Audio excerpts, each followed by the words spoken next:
kitab-kitab mereka dapati golongan Syiah adalah puak yang paling banyak melakukan pembohongan.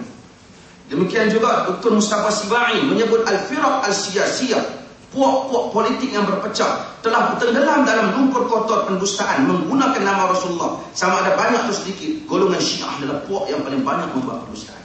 Saya sikit nak sebut. Dr. Mustafa Sibai, salah seorang daripada tokoh ulama daripada Syria, antara orang yang berusaha untuk melakukan takrib baina ahli sunnati wa syiah, nak mendamaikan, mendekatkan ahli sunnah dan syiah. Projek ni dia usaha, dia tokoh ternama, macam-macam langkah yang diambil oleh Dr. Mustafa Sibai. Antara yang Dr. Mustafa Sibai buat, termasuk dia cadang, dia cuba buat muktamar, dia ajar fiqh syiah ni di Universiti Dimashq. Kemudian dia percaya bahawasanya ini dapat diselesaikan peristiwa ini dengan lawatan antara kedua-dua belah pihak. Dia pun menziarahilah ulama-ulama Syiah. Setelah dia ziarah, dia buat kesimpulan. Semangat ni awal ni. Dia mula dulu. Tidak boleh dipercayai sama sekali. Lain yang dia cerita pada kita, lain yang dia buat. Mereka ini taqiyah. Maka Dr. Mustafa Sibai akhirnya menulis dan menolak Syiah dengan menyatakan ini percubaan yang gagal kerana ternyata sangat berbeza.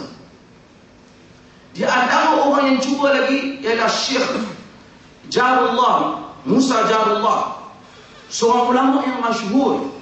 Dia sendiri pergi duduk di Iran, duduk dengan ulama Syiah. Dia banyak tulis buku. Dia juga akhirnya setelah beberapa bulan duduk, setahun, 2 tahun usaha, dia kata tak mungkin dapat disamakan. Asas yang sangat berbeza, cercaan-cercaan, pengkafiran kepada para sahabat yang tak mungkin di mana nuktah yang nak dicari.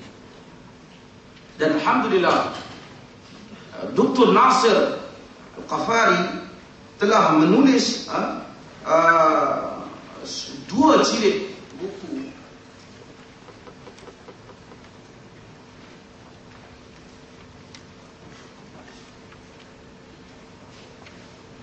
Ada 2 jilid, siapa yang boleh bahasa Arab dalam pelajar UAE.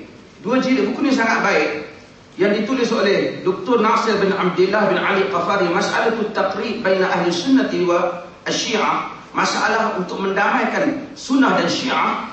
Buku ini dia telah menceritakan tentang sunnah syiah dan dia menceritakan usaha-usaha sejak zaman dahulu. Sejak zaman dahulu tahun 432 untuk menyatukan 2 mazhab sehingga pada zaman sekarang. Apakah kesalahannya? Apa yang Ibnu Katsir sebut? Ibnu Katsir pernah sebut usaha pernah dibuat di Baghdad ketika Syiah telah menyembelih orang Islam di Iraq, kemudian buat perdamaian. Kemudian dikatakan ada satu tempat tu puak Syiah dengan sunnah berdamai sekejap. Sehingga Ibnu Katsir mengulas tentang Al-Bidayah wa Nihayah. Kata Ibnu Katsir, hada gharibun jiddan. Ini sangat pelik. Illa min babit taqiyah, kecuali dia pandai taqiyah dia kata. Kerana tak mungkin. Ternyata setahun lepas pada itu mereka disembelih semula di sana. Dan bagi siapa yang nak, boleh beli buku ni dan baca buku ni, sangat baik. Dengan ilmiah, dia tidak begitu hamasah. Lebih-lebih dia mencatatkan bagaimana kesudahan setiap perbincangan itu.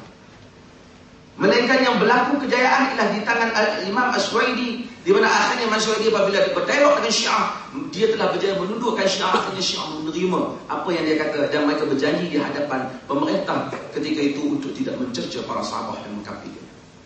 Itu saja.